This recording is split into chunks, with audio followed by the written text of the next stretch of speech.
Two guys in their early 50s with one dream: to achieve middle-aged sporting glory. This is the Missing Links Golf Show.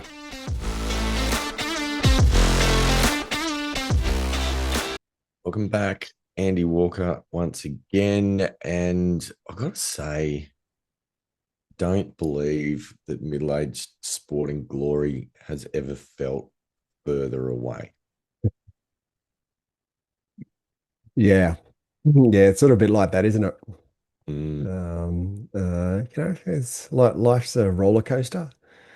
There are the ups and the downs and those glass ceilings and hopefully not too many glass floors, but not the ups and the downs, the twists, the turns, the backflips inversions, and the loops, all of yep. the above. I don't know.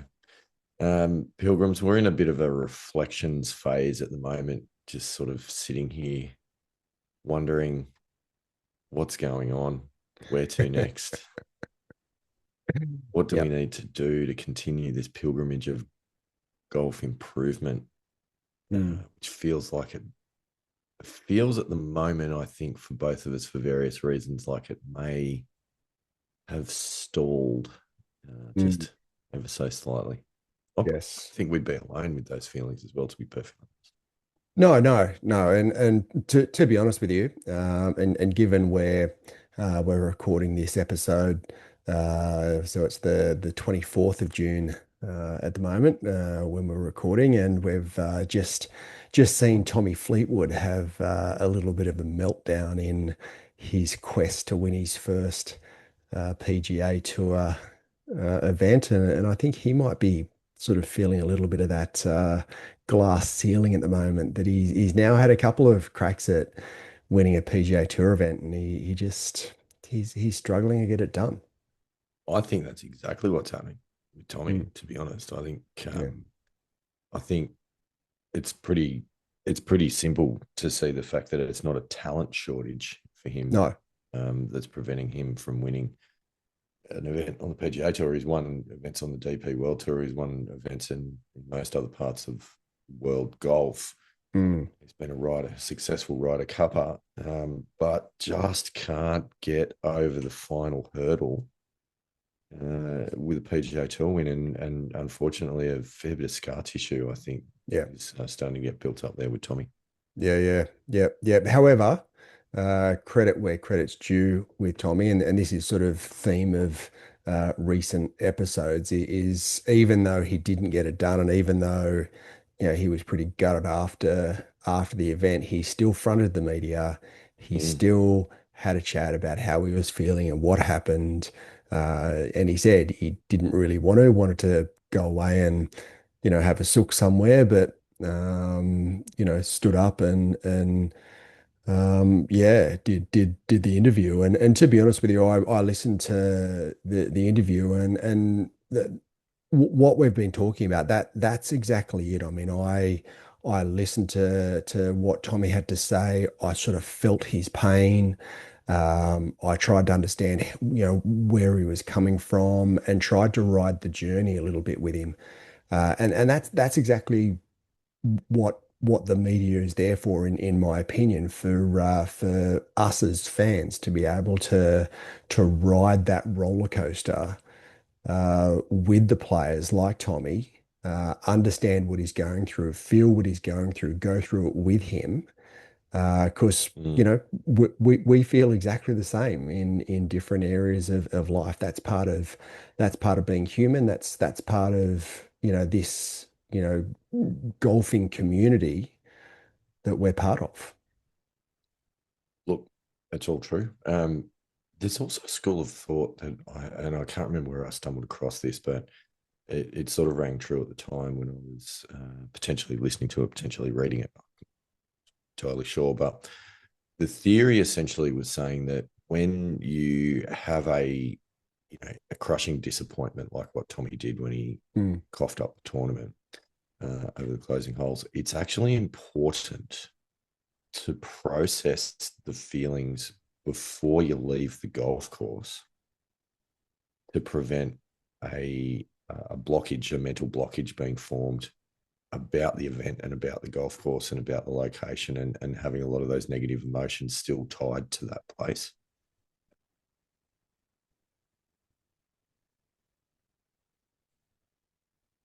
So that is potentially an important thing. And I think in many respects, it's helpful for Tommy to do the interview as a bit of a cathartic process of actually Mm. working through what took place, talking it Yep. through with the media, answering the questions, getting it off his chest, and not, kind of not compressing those feelings down and trying to ignore them because they're unpleasant. So it's courageous. And as you say, I think it's definitely appreciated by the fans as a window into the soul of what was going on for someone in that situation. But I actually think it could potentially be helpful as well to Mm. go through that. So Mm. yeah, Well, it's one an of the interesting perspective. Yeah, one of the things he did say is that he feels as though he's in a good spot with his game at the moment, and he said he did a lot of really good things throughout the round, and he played well for the vast majority of time, and there were just a couple little moments that he didn't take advantage of there was a couple of putts which he didn't make, and then sort of coming down the stretch on 16 and 18, there are a couple of silly little errors that he said, he didn't do too much wrong. It's just that, yeah, he just made those errors at the wrong time. And what he said is that he didn't want that to, disrail his season and undo everything that he's done because he feels like he's in a good place. Oh, and his game is, it really is. Like, I think you've probably got to say he'd be a chance, um, in any of the upcoming tournaments, and whether that includes the Open as a major or not, Mm, there's no reason why he couldn't compete. mm, Interesting that you talk about him missing a few putts coming up the stretch, and there's been some footage that's been floating around on the internet about that final putt that he hit that missed, yep. which cost him a chance at a playoff, and it hit something about halfway along and bobbled Yeah, right. offline. Okay. I'm not sure that it would have gone in otherwise, but it definitely shifted its line.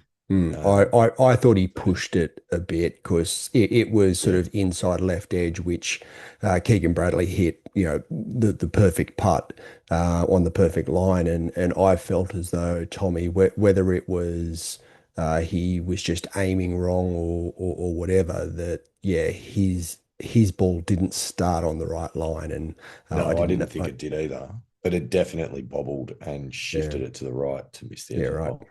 Mm. So that was interesting. But I mean, look, it shouldn't have come to that anyway, to be honest. No, But no, no. I mean, I do feel like there is, and potentially that's a theme for discussion Mm, in this episode, is that concept that you talked about before of the glass ceiling. mm, And I think that's at play for Tommy. I mm, think there is a mental blockage coming up the stretch now because he's missed out on a few occasions when he potentially mm. could have claimed his first win. Yep. And I think he's now captured a stat of the most top tens without a PGA Tour Mm. victory since like 25 years or something along Yep. those lines. Yeah, he's had a few. Yep.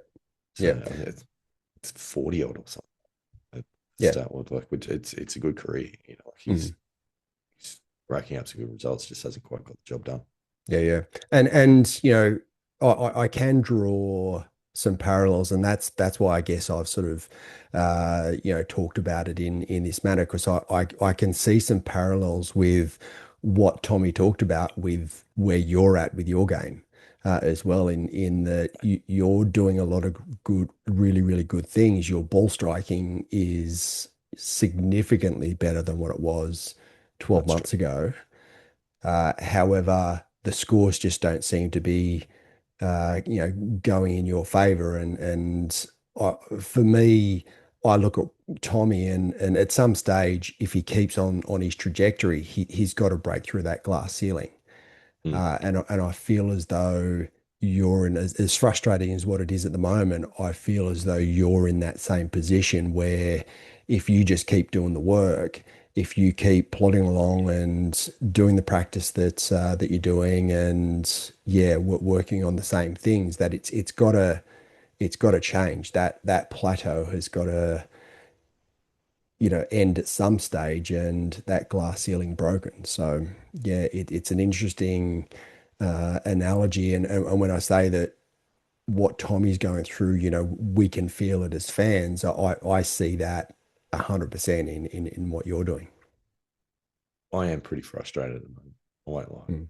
And Yeah. I know you know that because we've had this conversation away from the microphones. Um, for a few reasons, actually. There's exactly what we talk about that I honestly feel like if today me traveled back in time to 12 months ago and had a match against 12 months ago me, I feel like I would eat him for breakfast. Mm. Right. Yep. I think far superior golfer now than what I was then. But the scores haven't moved. Mm. Yep. And that is annoying. And it's always like there's little bits that kind of fix one part of your game and something else kind of goes a little bit off, whether that's Yep. putting, whether that's short game. The case Mm. at the moment, it's kind of a bit of both those things. Yep. Yep. The other part of it, though, is that coming off the back of the New South Wales Mid-Am with those 2 rounds, I had 2 flag rounds drop out as well, which were pretty good rounds from sort of 8 to 10 months ago. And that means that handicap's bounced up to currently 9.6. Mm. Yep. And I Um, know you've got a couple more coming up, which I've potentially, got another one, not the next round that I play, but the following one, which is a 7.3, which is going to drop out. And if I don't replace that, there's every chance that I could bounce up over 10. yep, back to double figures. Yeah. And you kind of like, I sit there and look at that and go, well, that just doesn't seem right. Yeah. Like Yeah. for all of the effort, it I, just I doesn't I feel right. find that conversation to be absolutely fascinating because here we were, or say 18 months ago, we were having the conversation that you didn't have the mindset of a single figure marker. You were stuck in this sort of pattern of 16 to 18. You'd then made some improvement, and you've been single figures now for about that 18 months. Getting used to Yeah. that Yeah. idea and the understanding of and feeling as though in yourself, yes, I'm a single figure handicapper, but now you're in danger of moving back into double figures, going, that's just not me. I So know. even I know. I know. I even know. that Yeah. mindset shift Yeah. says Yeah. says a lot. That is interesting, actually. I hadn't really looked at it through that lens. And you're right. And here's the funniest part is that I go, oh, if I blew out to 10.1 or 10.2, turned up at the next monthly medal, I'd feel like a burglar. It's pretty funny. Yeah. So, it's an But that's good. interesting, That's yeah, good. it is. I find, and we've talked about mindset a lot, but that mindset shift I think is really critical in your growth path. Yes, you're hitting the ball better and your swing is significantly better than what it was 12 months ago. But your mindset as well has just, has improved dramatically. I actually think that is due to playing, even though it's only been 2 tournaments, the country championships and the mid-am. I attribute a lot of that to that, like being able to get into those events and go and in particular with the mid-am, like when I went there and I didn't have my best golf, that's fine. But I managed to get the ball around the course relatively well and still sort of shooting in the mid 80s at least. Mm. In tournament conditions, it's not terrible golf. Yep. But what was more important is that the other guys that were sort of that similar level, handicap wise, and there were plenty of them in that tournament, I legitimately felt like I was capable of playing as good, if not better, golf than those guys. Mm. Yep. And so that really solidified that self perception piece around Mm. being that level of golfer. The challenge though, and this is where the glass ceiling thing is an interesting one, and kind of just been reflecting on that a little bit over the last couple of weeks, is that the difference between accepting that at high single figures to then saying, well, do I see myself at 7, 6, 5, 4, those sorts of levels, which realistically is what needs to happen. That's Apparently to get into the senior amateur now, you need to you need to be be down turning in about that level. 4. Yeah. Yeah, I Yeah. know, I know. And that's where I want to get to anyway. Mm. Well, even I want to get down to, as close to, if not scratch, ultimately that would be a fantastic sort of golf career goal. But that self-perception, obviously, that's a long way away. And I'm not there. And I have, wondered from time to time about where the potential lies. Like, have I seen it? Is there more improvement to come? Because I've never had a lower handicap than 8. Um, so I know I can get to that point. Can I get to 7? Can I get to 6? I don't know. I don't know. Mm. It's obviously going to try and do everything possible to try and get there. But, it's one thing if you know that you've done it before, that it's there and you've just got to get to that best. But when you're setting personal bests at this phase of life, where is that level? Mm. And that's that, that's the, whatever you want to call it, glass ceiling, invisible cap, Mm. limiting beliefs. I know, Mm. but I guess that's sort of the thing that's been floating around for a little while now. Yeah. What I will say though, knowing that where you've been and where your mindset's been when you were sort of 16 to 18, having now made that transition to believing that you truly are a single figure handicapper, right? You've made that transition. So I see the next transition from 8 down to, mid single figures is probably the next big or the glass ceiling, certainly from a mindset perspective that you need to take.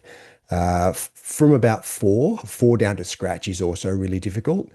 That's where a long time ago, I had a glass ceiling where my first handicap was 20. I went from 20 to 7 pretty quickly. I stayed on 7 for about 12 months. Then I went from 7 to 4 very quickly. Then I stayed on 4 for best part of 12 months, and then I went from 4 down to scratch. So that was sort of my plateaus, Yeah. my glass ceilings, and I feel as though that's going to be fairly similar to where you go because even though 4 shots doesn't seem that much, when you're getting to certainly down to single figures, 4 shots is a lot. It's sort of, Mm. 18, 4 shots. Yeah, it's a lot, but it's not really It's that not. It's much. really not. But the difference with that though is that, like, if you're, say you're a easier maths 22 trying to get to 18, it's 4 shots, you can probably do that with just some better decision making and some Mm. eradicating mistakes. Yes. If you're trying to get from 4 to scratch, you're not doing that with, low hanging fruit. You're doing that with, Mm. like, that requires really, really good golf. It actually Mm. requires really, really good golf just to maintain that 4 level, Yes. Yeah, it does. regardless of trying to get that down to scratch. So, look, I guess at the moment, the frustration has been building with the not moving forward, but in fact, sort of creeping backwards a little bit. And I understand the fluctuations of, handicaps are going to move up and down a little bit as scores go in and scores come out. That's fine. Over the longer term, it balances out. But it's also just been around the age old challenge of balancing all the issues that we've got going on with work and family and time, and winter is harder because it's not daylight Mm. savings. There isn't time after work to get out and practice and do the things that I want to do to move the game forward. So I kind of feel just like in this little bit of holding pattern, which is not where I want to be right now. Yeah, yeah. So we did a few months back. We did talk about the how you can practice when it's raining. and when the weather's not great outside. So that also can be applied in winter as well when it's dark outside and you can't sort of get out there. So, we talked about, the techniques of, practicing, say, in the mirror. And practicing specific movements and specific positions that you can get into throughout your swing. We also talked about using your putting mat for putting technique. Have you thought about I've been maybe doing these things. I've implementing been some of? absolutely doing these things, and you know, been putting, been using the high performance center, it is better than nothing. Absolutely, uh, it isn't the same as being able to get out and play golf Hmm. regularly, Yeah, it's never going to and be. it isn't. And what it also doesn't necessarily do is give you the ability to test your improvement and see where you're at, and actually if it is making a difference. Because Hmm. I think you can only do that through playing rounds. Yep. Rather than even getting on the range or practice short game area. That's one thing, and this is the funny thing as well. Like I can go on the practice area, the short game area, um, and chip everything really close, and then get into the round and struggle. Yep. And that's, I think, a combination of things. It's obviously there's a mental element to that. It's also because you're being provided with new challenges um, in different environments with different greens that you've got to see it and judge it and make decisions for what it is on the fly. And you're not just hitting wedges over and over and over because you've hit a driver, then an iron, and then you're hitting a wedge, and Mhm. then you've got a putt, and all of Mhm. those things with the different types of practice that we've talked about as well. But um, translating gains from the practice arena into the onto the course into rounds. Um, Certain things have worked really well, particularly some of the changes with setup for driver and some of those types of things that I've done have actually just like flow through really, really easily. The short game stuff, not so much. Mhm. Um, yeah, so that's kind of interesting. I do feel like I'm on a bit of a positive trajectory there, though, with kind of changing some of the technique elements that I think were holding me back, like, and in particular, Yep. that's to do with weight distribution. But I just haven't had enough time to do it enough to groove it in to really see if it's working or Mm. not. Yeah, and the difficult part of especially chipping and pitching, I mean, it's one thing to practice full swings into a net, or to practice full swings, in a mirror, and practice movements and positions. Putting as well, you can practice on a putting mat, and you can simulate fairly closely, what you're going to experience on a green. But chipping and pitching is very, very different. I don't feel as though you can simulate that very well in a off certainly not off a not off a hitting mat and into a net. I think No, you no, can you can practice distance control and technique, but to actually get the feel of what you need in your short game, yeah. and certainly bunker shots, you can't practice bunker shots in a simulated What environment. about that little bunker thingy though with the blue legs? Remember I showed you that thing? Yeah, yeah, yeah. I mean, you could invest in something like that. I'm not convinced that will really be that I can't realistic, but imagine. I can't imagine it would be of any use at all. But anyway, no, no. But that feel that you get around the green from feeling the club head interact with the turf, and that's the critical bit. Like that's the bit. I don't think you can simulate that at home in a simulated environment. I think you've got to be out there either around a pitching or chipping green or on the golf course. I struggle to believe, and I've certainly never been able to recreate that experience and that feeling that you get on a golf course in a simulated environment. Yeah, I just don't. I really don't think you can. Uh, and that's kind of a bit of the struggle. And I almost feel at the moment like I've got to rein in the expectations of what I think I can achieve during the winter months until daylight savings rolls around again. Mm. Yep. in a lot of respects. And it's almost sort of moving towards that northern hemisphere on season, off season kind of scenario. Like, yes, we can Mm. play golf all year round within reason. It's certainly the part of the world that I'm in. We feel the winters more so than what you do. Mm. You only have to look as far as that photo that I posted on socials a week or so ago with snow in Yeah. the front yard. Yeah. You know, Yeah. that's I cold. I do not get snow. No, no, we might get more tomorrow, actually. But it definitely curtails the ability to get out and do the things that I want to do Mm. to progress my game.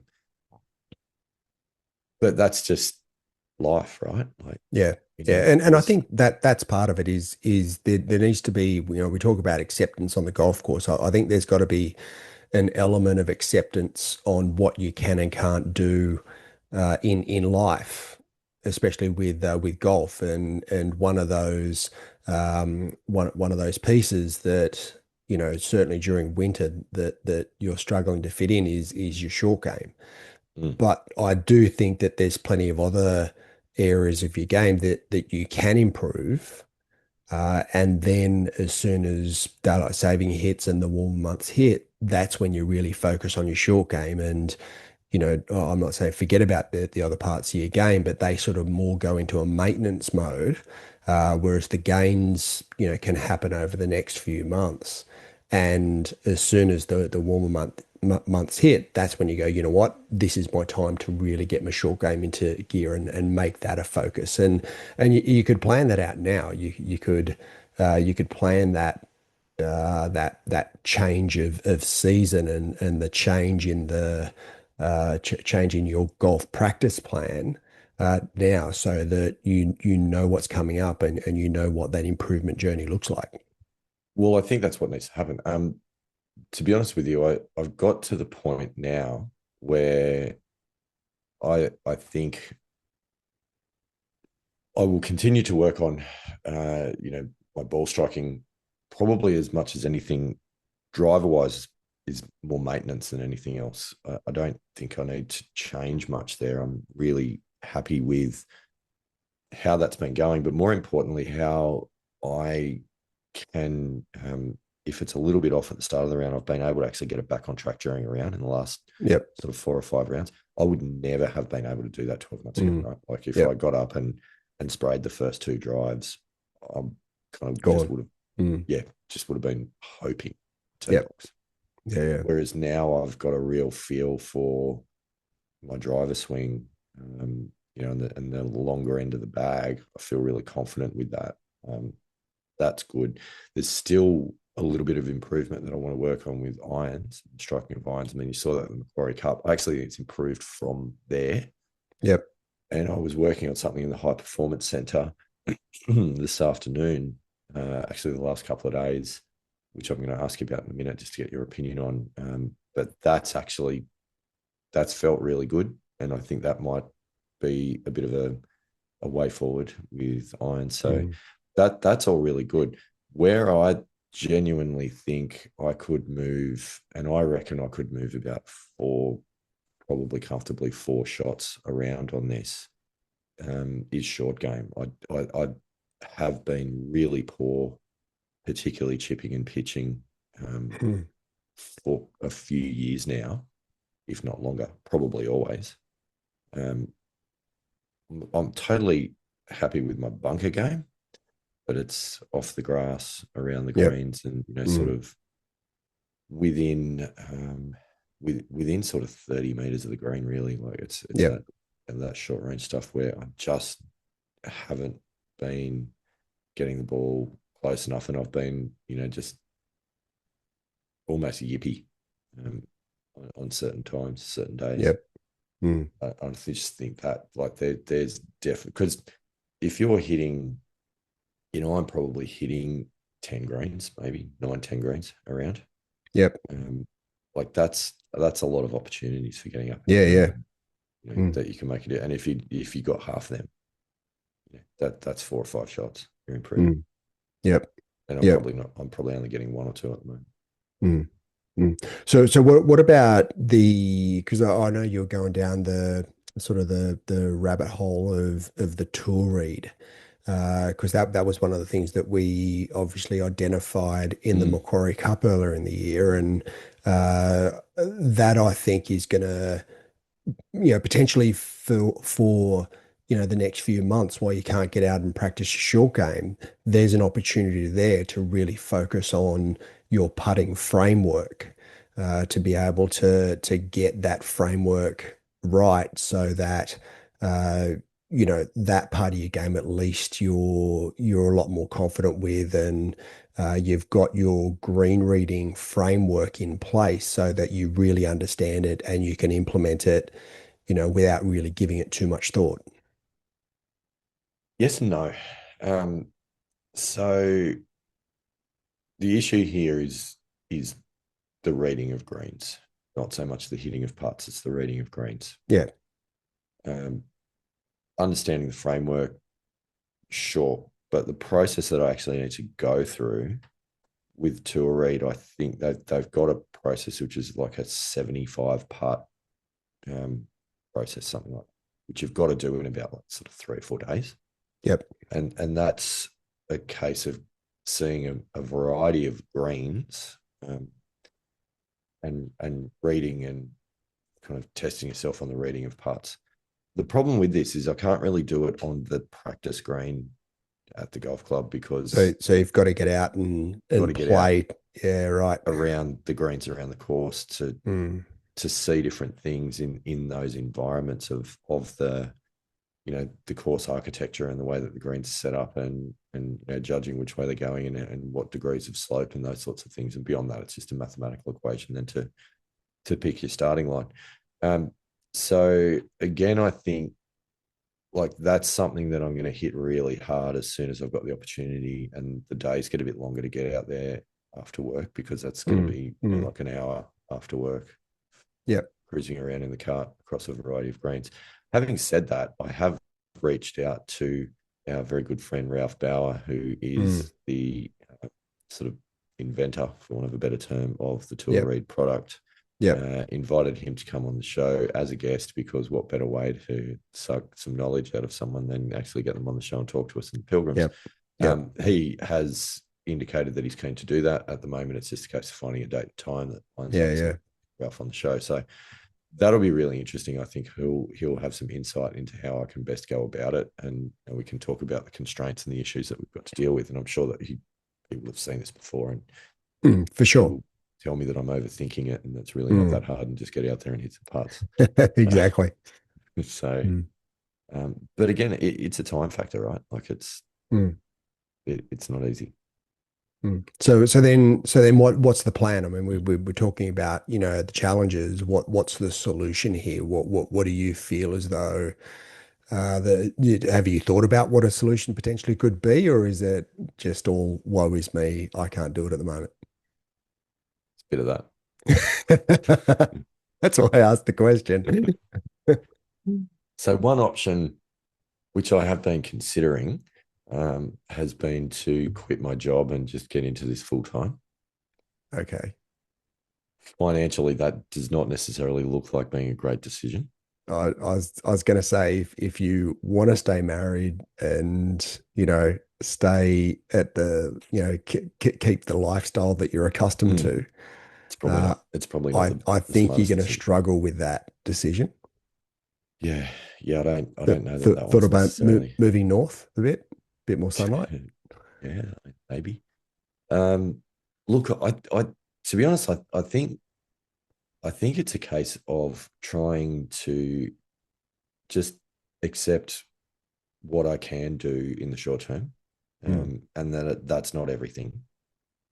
Work on the things that I'm able to actually work on, and the other stuff wait until the days get a bit longer when we can get out on the course and actually do some of those things um, that I want to do at the moment and I just can't do. And rather than trying to focus on that and being upset about not doing it, but to actually just rein that in and focus on the things that I can do. And to be honest with you, one of the things that I can do and need to do is work on a bit of kind of physical fitness and That was my next question body is, stuff yes.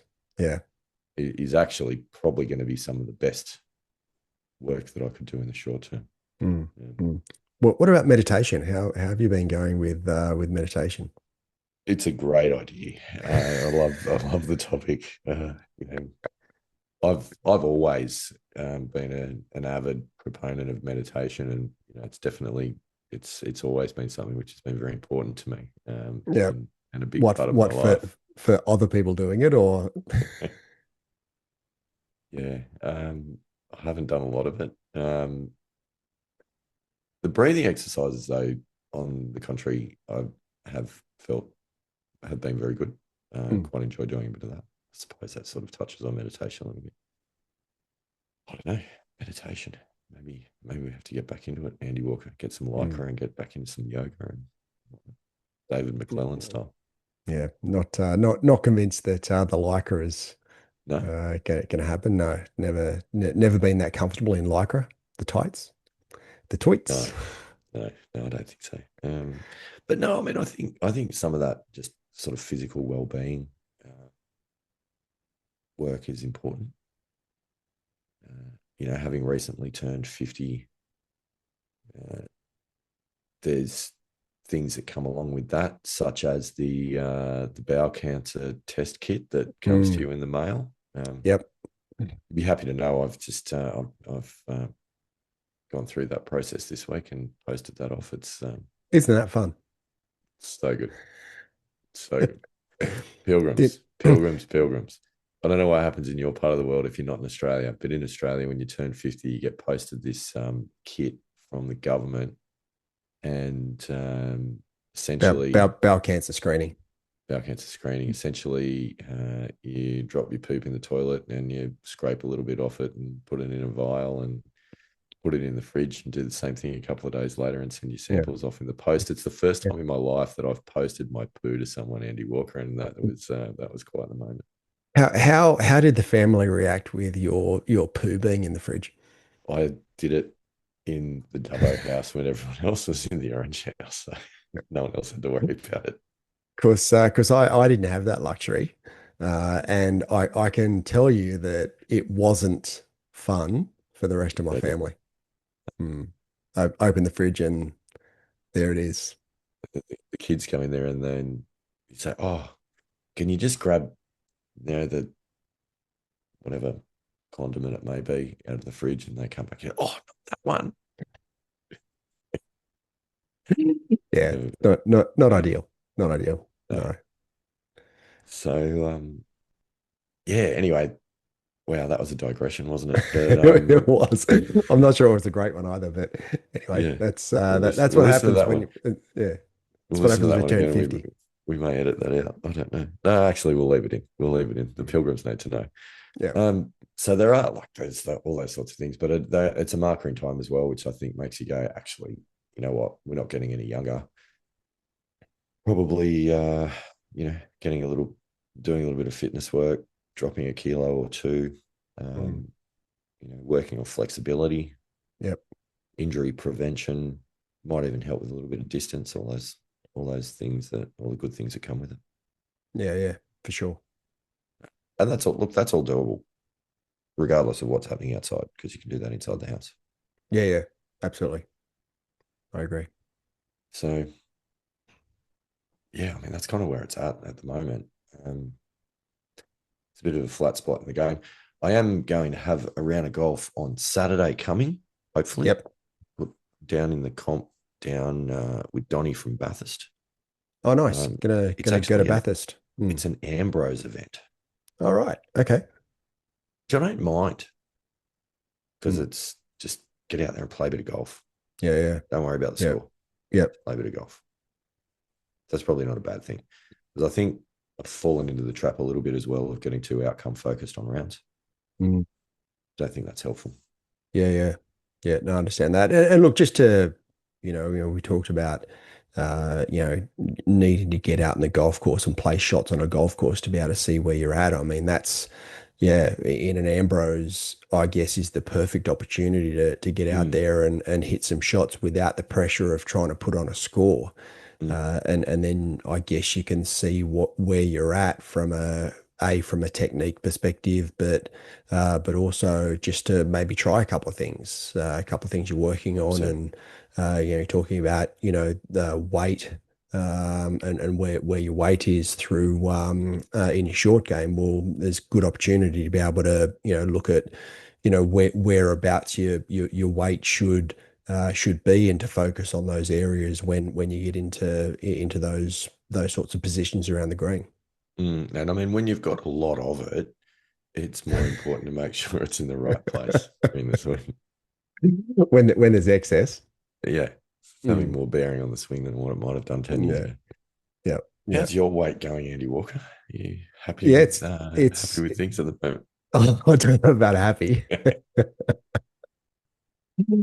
Yeah, no, there's it's going that there's the glass ceiling's not there. You've shattered the glass ceiling. Yeah, look, Wow. Pilgrims, I have put on a bit of weight in recent times, and I was thinking back to the Macquarie Cup last year when I was actually in really good shape, Mm. doing a fair bit of exercise. We'd only been doing the podcast for less than 6 months, and I think I was down sort of about 85 kilos, and feeling pretty good about where I was at. And Which let's just do the conversion on this because got to think of the global listeners. So 85 times 2.2, 187 pounds. yeah, yeah. Pilgrims. So So look, it's not bad. there's been some times in my life where I've been really, really fit, and for me, really, really fit with under 10% body fat is sort of in that 78 to 80 kilos. At that point in time, I'm in good shape. So for me at the moment, I don't think that's realistic. I'm in a sedentary role, with my business. Mm. I'm sitting in front of a computer screen pretty much all day. So, being in when I was at that stage, I was working more in a retail environment. So for me, yeah, if I can get down into somewhere in the 82, maybe 81 kilos, that's a really good That's pretty result good. for me. And I was on that trajectory in the Macquarie Cup last year. And I know, we came out to the Macquarie Cup, and we had a few wines. Had some nice food. We enjoyed the weekend, and I sort of let it slip a little bit through the back half of last year. I felt as though I made a little bit of progress in the first part of this year, but yeah, since these injuries have taken hold, my weight has just blown out massively. And I Blossomed, sent, I think we'd yeah, call it. I know I sent you a screenshot of my weight last week, last Friday night, I think it was, and I jumped on the scales at 96.7 kilos. Which is 212.7 pounds. Yeah, yeah. So I have never been. I've never pushed 100 before. I think the most I got to sort of somewhere between 94 to 95, a little while ago. But 96.7, that's a new record. And I mean, honestly, you're so close. You can't stop now. No, I, You're nearly there. I don't want to be able to say I got to triple figures. I Like really, you may not get this opportunity again for quite some time. I think you're I, crazy. I hope You're I never crazy get this opportunity. not I to grasp never, it with both hands and just really set a personal best yeah, no, look, I've already set a personal best, and I'm or a I'm pretty personal happy with worst, it. as the case may be. No, look, I mean, and we talked about, the fact that we're both over 50, and I mean, I'm 53 in a few months' time, and it's at that stage where, if something's going to go wrong, it's going to start sort of showing, and there's going to be a sort of loss of whether it be mobility or health or something. And, I want to be playing golf and competitive golf for a long time. And I just don't want to be able to I don't want to be in a position where I'm taking the chance uh, to risk any future results or performance or um, you know game that I might have. And as you know, I've been prone to a couple of injuries over the Don't last want an 12 injury. months. I don't want to put myself in a position where I'm more prone to, well, certainly not just injury, but sickness as well. Far out. This is one of the most inspirational pieces of content I think this podcast has ever put together. I'm old, I'm fat, I'm not playing enough golf. Yeah, yeah. I mean, where are we? Like, where are we in the pilgrimage? And I actually went back, and I don't know if you remember when we first started the podcast, and we set up a Google Calendar. We did. And We I did. actually jumped on the Google Calendar and just had a bit of a look as to you know, what we'd put down because we had the recurring calendar entries of Yep. what we were going to do. So they're still coming up. So I'm just sort of looking at it now. They're still up there, and what I think what I can see that we'd scheduled in and what we'd planned and what we're doing is very, very, very different. There's a few things going on there. Firstly, we need to have a long, hard look at ourselves. I think that's Yeah. take that as a given. Mm. Secondly, there was so much that was put onto that that training plan, development plan that was just completely unrealistic for Mm. living an actual life around it. Yep. So I think there's both sides of the spectrum on that. But I mean, look, I guess that the purpose to have this conversation though is not just an opportunity to get on the microphones and complain about, woe is me and how bad stuff's going, because it's not really necessarily true. The the thing with it though, and it also there was a conversation that I had on the sidelines of schoolboy rugby on Saturday with a couple of the other dads, just talking about golf, and the people that do listen to the podcast as well, and enjoy the relatability of the stuff that we talk about. And the reality of it is, it's like it's not the highest priority of everything that you have to do in your life. You've got to earn a Mm. living. You've got to be a dad. You've got to be a husband. These things take precedence. You squeeze in a lot of these other things when you can. And the reason that we started this show in the first place was actually sharing that journey and sharing that fact that that's what we're dealing with, because so many people do, and trying to help people find a way through it. I think at times as well, it's also just releasing the pressure valve a little bit of saying that you don't have to be perfect all the time. You don't have to try and do everything spot on and stick to these sort of, semi-realistic or unrealistic plans. Put one foot in front of the other and continue to take steps in the right direction and just try and do the Mm. best you can. And I think I'm talking to myself as much as I'm talking to anyone else when I say that, because it's easy to go, I'm not always moving forward, therefore I'm frustrated. That's sucking my motivation and making me want to give up. But that's when I need to not give up, because you're going to have those times, and you just need to continue to put one foot in front of the other and show up Mm. and try and do a little bit better tomorrow than what you did today. Yep. Yep. Yeah, no, I agree with that. And you are right. I think that a lot of what we had planned to do, while I think all in good intention, when it comes to the reality of day-to-day life, I think there needs to be a level of, I don't know if flexibility is the right word, but certainly you need to be able to mold yourself to the roller coaster that is life.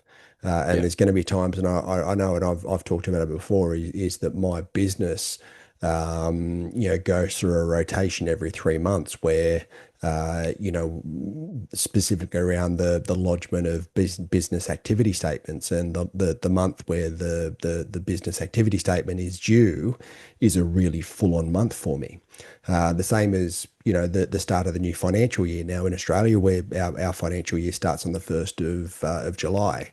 So the first, well, 6, 7 weeks of the financial year, there are a significant number of business lodgements that needs to happen in order Mm, for businesses to be compliant, and a lot of that is my responsibility to ensure my clients have those lodgements sorted out and done, or the Australian Tax Office has a tendency to sort of start calling and giving mm, fines and penalties and all the rest of the stuff. So that's really important, and I need to do that obviously for my business and for my lifestyle and for my family and for the life that we live.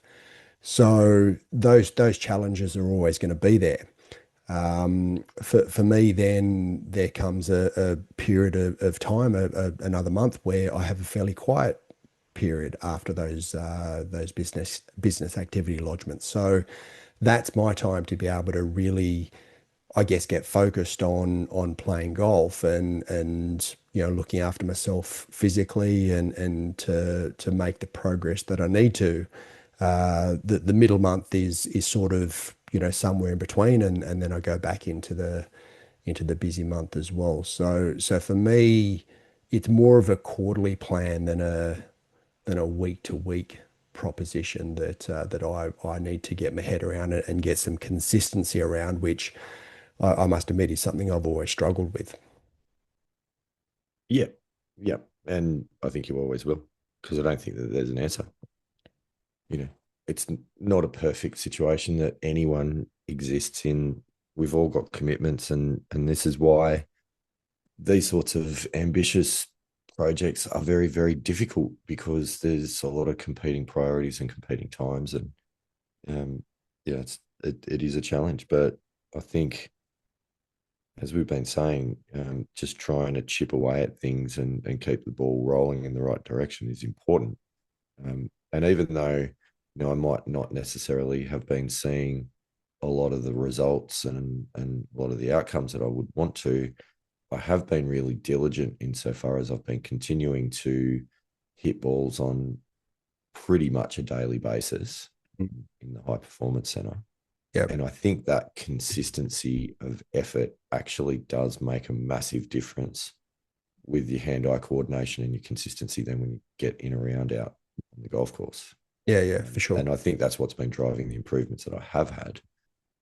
So that's a good thing. Mm, Just trying to find ways that are achievable of being able to do these sorts of things mm. is always the ongoing challenge, Yeah, well, I mean and that won't that's change. obvious. The improvements you've made is in ball striking, Yeah, and we've talked about that a lot. So the fact that you're consistently going into the high performance center and hitting balls every day and just ingraining that ball striking and the swing is indicative of why you've improved so much and why you look so good when you're standing over a ball and you hit a lot of yeah, really good shots during a round of golf. I guess from my perspective, your next stage is, well, how do I address those areas of my game that are still a weakness, a la short game, putting, and the mm, putting framework that you need in order to get to where you want to go. yeah, 100%. And that is the next frontier, because I think like that's where the shots are going to come from. That's where the difference is going to come from. If I can if I can get the level of confidence around the greens that I've currently got on the tee, Mm. like that's a game changer. Yep. It really is. And that's the next stage. That's where the focus is going to have to be. Mm. It's a little bit more difficult to do because I can't just go into the garage and do that in the way that I've been able to do from a ball striking perspective. Mm. So we're Mm. going to have to figure that one out. Mm. And I think as well, that's what gives you the like the quiet confidence is a phrase, and where you kind of you step up. You're not hoping things go well. Like, oh, what's my swing going to look like today, and how's it going to go? And a couple of holes in, thinking, oh, I've blown this round, and whatever. It's what gives you the quiet confidence of going and going. I know what my game is. I know how I'm going to Yep. approach, and I know how to deal with the challenges that get thrown at me during a round of golf, and I Mm, know I'm going to be able to, achieve a number that I need to at the end of this round. And that's the difference, I think, from mm, hovering around higher single digits to getting down into lower single digits. I'm mm. not there yet, um, but that's the next frontier. Yeah, but I think you've sort of answered your question a little bit, or more than a little bit during this conversation. Is that at the moment, yeah, you can't work on those things in your game that's going to really move the needle, but there are still, the consistency of hitting balls into the net in the high performance center every day. It's maybe doing a bit of focus on physical fitness and getting back into doing maybe a little bit of mental golf work as well. And then as the weather warms up, as the days get longer and you can get out and do some work on your short game, well, that's the opportunity to really progress your game. Whereas at the moment, yeah, there are things you're still working on, but it's more around the maintenance of keeping what you've got. Yeah, yeah, yeah, yeah. And that's exactly right. That's exactly right. So there you go. That's my thoughts. Where are you at, Andy Walker?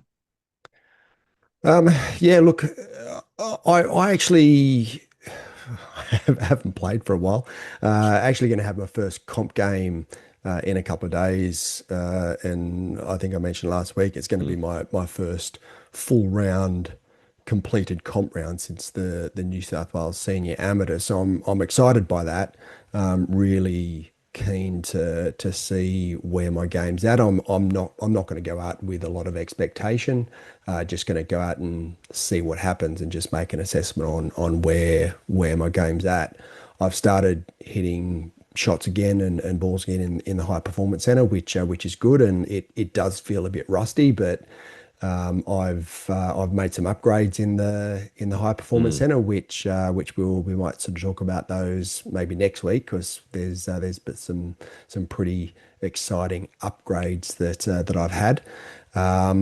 But certainly for me, it's just laying the groundwork again. I sort of feel as though I'm coming back from, well, I am coming back from a layoff, and it's now laying that platform and laying that groundwork that I laid early on in the pilgrimage to be able to allow me to shoot some good scores sort of 12 months or so ago.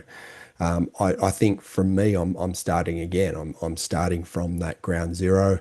I do. I'm in a similar situation to you, where I do have those good rounds sort of back in April, May mm. last year that are dropping off my handicap index. So my handicap, unless I start shooting good scores straight away, is probably going to blow out to, well, I'm 2.3 at the moment, and it very easily could get out to four or potentially five again. So not that that particularly bothers me that much. It is what it is.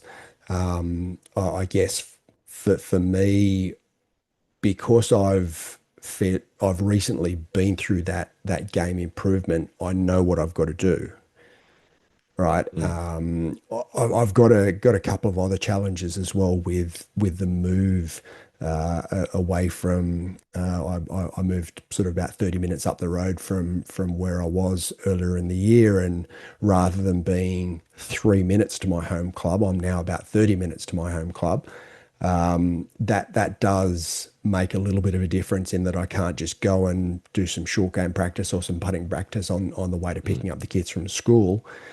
So I still haven't figured out what that framework looks like to be able to get out and hit some chips and putts around the chipping and putting green. In saying that, my setup in the high performance center, I was set up in my garage in my previous place, whereas now I've got a dedicated 6 by 3.5 meter Colorbond shed, which is just exciting. an awesome setup to have, and I've got a bit of a plan to move that forward and eventually have a full golf simulator set up in that area. Which, yeah, I mean that's probably a 3 to 5 year project that I've got, and that'll just be a stage by stage upgrade to that area. Um, so the good thing is that I've got that opportunity to be able to set something up that's going to be excellent for to progress my golf, and to be able to have that facility at home is phenomenal. So yeah, as I said, I've made a couple of upgrades already, and yeah, so for me, it's just getting back into some regular practice. It's getting myself physically back into the routine of doing resistance training and some cardio to be able to get down to sort of that mid 80s, possibly even low 80s over the next sort of 6 to 12 months. I mean, that's going to take a while for me to lose that much weight, but I'll get the bit between my teeth and run forward with that, because I'm pretty motivated at this stage, given I've jumped on the scales at almost 100 kegs. Yeah, so I'm actually, even though sort of 6 weeks ago I went through a bit of a, I guess, a bit of a low mentally. I'm quite positive, and I'm quite looking forward now that I feel as though I've recovered from my wrist injury, and I haven't had a recurrence of my rib cartilage injury. I feel as though I'm in a good position to be able to move forward. I just need to, get into the process of laying that groundwork again. Bit of a rebirth, a new beginning, potentially. Yeah, and that's exactly what it is. I've done a lot of work on my mental game over the last 6 months. I'm still doing some breath work. I'm still doing some. I wouldn't say it's meditation. It's more mindfulness. I feel as though that works better for me, and certainly, the intentional breathing, and the mindfulness breathing, and then doing a little bit of visualization around that. But that seems to be working quite well. And yeah, I'm going to continue on with that, and I feel as though that's a positive. And if there's anything that I've got out of the last 6 months, because as you know, I've been through a few challenges over the last 6 months. It's that going through that process and being able to manage levels of stress and anxiety through mindfulness and breath work has sort of been a bit of a revelation. Pretty cool. Mm, Well, there you go. I yeah, think that yeah. was a conversation that we needed to have. Yep. Yeah. Oh, and the other thing before I forget as well, as the pilgrims would know, I've been doing some work with Paul Salter over the last Mm, sort of 6 months, and that hypnotherapy work, while it hasn't necessarily been golf focused, I thought when I first started working with Paul back in December, I thought it was going to be very golf focused, but it hasn't been, because I've been through quite a number of challenges, and Paul's aware. I was very open and honest with Paul as to where I was at. I feel as though he sort of came into my life in at a time where I really needed some skills to be able to deal with stress and anxiety in a way that I'd never dealt with stress and anxiety before. And he's given me some skills and provided some skills for me to be able to do that. And I've sort of come through the other side of it feeling as though I'm mentally stronger, and with the level of resilience that only going through adversity provides, which has been a pretty cool thing to be able to look back and go, yeah, you know what, um, uh, things can knock me down, but I can get back up again and keep going. Chumbawamba. That's what I had in mind when I was saying that. Not intentionally, didn't start out intentionally thinking about that, but as the words was coming out of my mouth, that was my thoughts exactly. Fantastic. Bit of tub thumping from the late 90s. Yeah. Um, no, that's amazing. And I mean, I think it wouldn't be a bad a bad thing potentially to get Paul back on the show for another conversation Yeah, post all that absolutely. work. Mm. Fascinating guy, a lot of really, really good information and knowledge to share. And if you haven't listened to the episode actually where we had him on as a guest, then it's worthwhile jumping onto the back catalogue and checking that out if you're looking for another podcast to listen to. Uh, early early episodes of the Missing Links Golf Show. Can't recommend them highly enough. Andy Walker, that was a good conversation. I think there's quite a lot in there. It was pretty honest. I don't think we're alone feeling some of these things. I think some of the, definitely some of the pilgrims that reach out from time to time, they fight some of these battles in various Mm. ways. And, whether that's figuring out where to play your golf, golf clubs to join, how to develop plans, how to approach improvement, or even as we were talking last episode, how to embark on competitive tournaments and some of those sorts of things. There's a whole lot of different levels and layers and challenges to these things, and we're all humans with other parts of our lives, and juggling those together is always going to be a delicate balance. So sometimes it's easy, sometimes it's hard. Enjoy the Mm. good days, get through the bad ones. Yep. Yep. But I think the good thing is that we're part of a community that I think is able to, be open and honest and have an open and honest conversation. And you're right, we've had a number of the pilgrims reach out with their own challenges, and it's good to open up those challenges with other people, just so you're not alone going through whatever challenges you are. So yeah, if anyone's got a challenge, if you're out there and you feel like that there's something that you can't overcome, then yeah, drop us a line. We'd be more than happy to read and respond. Absolutely. And I am mindful of the fact that there are people out there in the world that face larger challenges than the direction that their golf handicap is traveling at a moment in time, and whether or not Mm. they're playing enough golf. So I Yes. feel somewhat privileged to be in that situation. Oh, 100%. 100%. There's a lot of people in the world. I was actually I was actually looking only the other day at there's a democracy index. Wow. Yeah, and I was just looking through some of the places that are categorized as whether it be dictatorships or something similar. And yeah, a fairly large part of the world, more than 50%, are under the control of some sort of dictatorship or single government rule. Well, there you go.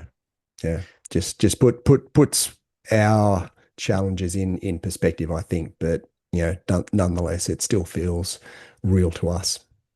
So, single party government, single party rule, Mm. if that's sort of the definition of autocracy, Yeah, well, dictatorship. that's effectively what it is. It's a dictatorship, autocracy.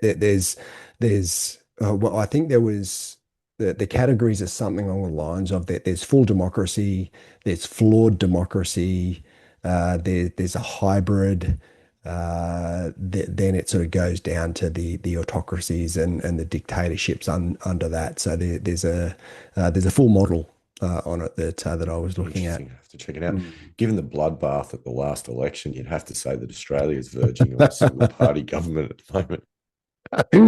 Yeah, I can't disagree with that. It's gonna take a while, I think, for the coalition to come back from what they experienced in the last election. But I'm sure that they will be back at some stage.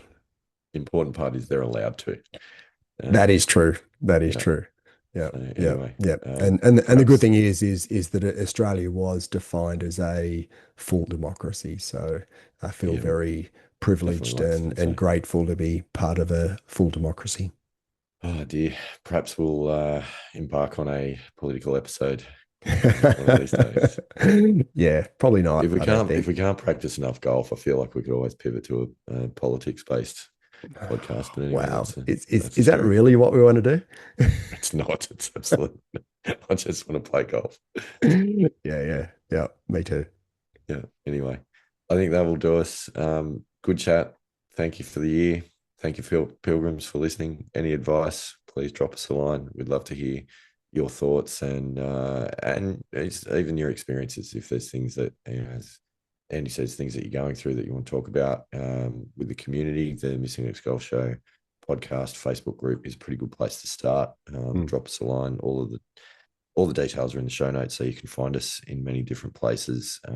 But we'd also like to learn from you guys too. So if you've got any words of wisdom, Absolutely. 100%. And in the meantime, Andy Walker, what do you think would be an appropriate strategy to move forward? Rock out, Pilgrims.